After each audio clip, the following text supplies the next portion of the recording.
E-commerce has become one of the biggest drivers of the economy these days. And as I said at the top of the show, we are constantly on the lookout for companies that benefit from the boom we are getting both here and in Europe.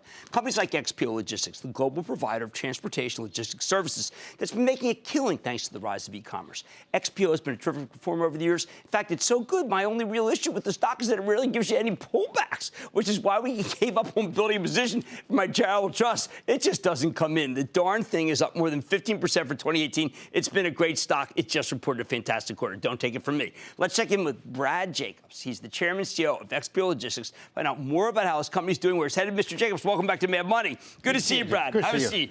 All right, Brad, of the companies that have reported so far this year, there's you and there's Amazon that have just blown away the numbers, and I think that they are synergistic, particularly because you've just teamed up with Alexa and Google Home. Yeah. Tell me about that, because I love it.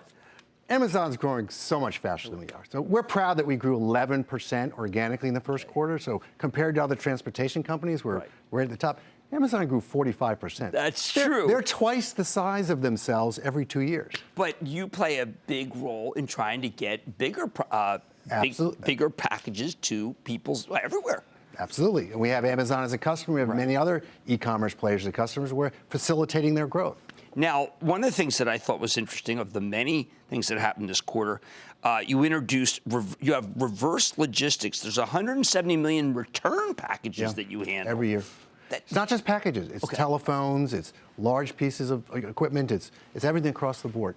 Amazing. Now, how about XPO Direct? That was something you just introduced. XPO Direct is very exciting. So in the old model, retailers would have a distribution center in the West Coast, they'd have something in the middle of the country, they'd have something on the East Coast, and it would take several days or a week, even more than a week, to get the goods to the end customer. They'd have inventory costs. What we've done is we've opened up our network. So we've opened up 75 facilities across the whole country.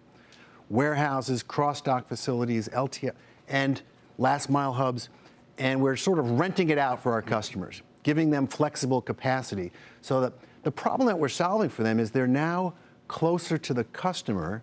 They're within 95% of the whole population within 1 or 2 days. So it's very, very big. Now, is that why in the conference call someone was saying, well, why don't you partner with UPS? And you said you do partner. Oh, yeah. So in the logistics business, it's very incestuous. Right. So we have certain capacity. We make that available to our competitors. Sometimes we need capacity from our competitors, we partner with them, so that happens all the time. Well, a lot of companies this quarter have been saying freight costs, freight costs, freight costs.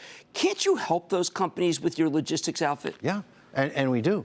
So we have almost 20,000 trucks, we have 40,000 trailers, we have 10,000 containers that go intermodal, we have 780 warehouse facilities, so we have capacity. We have wide amount of capacity all around the globe, 32 countries. Okay, so when I look at Europe, you're saying that now, first when you got into Europe, it was not so hot. Now you're saying that it's tighter than North America. How did that happen?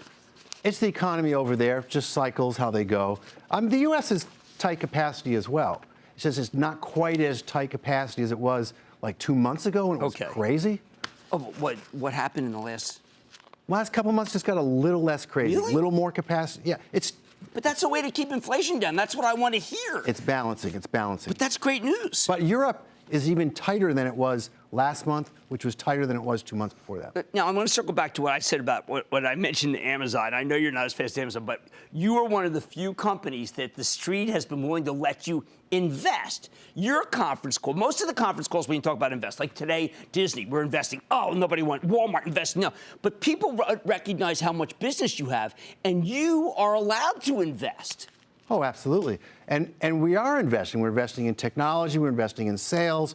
We hired 190 new salespeople in our LTL, our less than truckload operation. We opened a whole new strategic account management or sales organization in Europe. And in technology, we're spending almost $500 million a year in innovation in technology. Well, what is innovative about sending a package from here to there? Oh, so many things. So many things that we're automating that humans were doing that now is being done by machines. So drones doing inventory in the warehouse.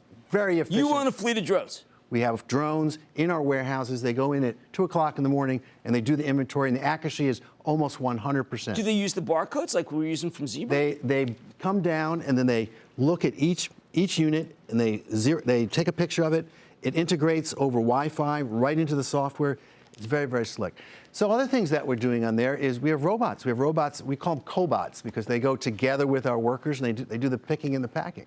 It's a whole slew of technology. Well, you came up with this idea, and I know a lot of people were like, are you kidding me? It turned out to be the right idea at the right time. That's Brad Jacobs, the chairman and CEO of XPO Logistics. A lot of you have bought this stock because I have said continue to buy it, and I think you should continue to buy it. Mad Money's back after the break. Booyah! Jim Cramer here from Mad Money. Thanks for watching CNBC on YouTube. Click here to subscribe and get the jump on my exclusives with CEOs, plus market news, investing advice, and a whole lot more.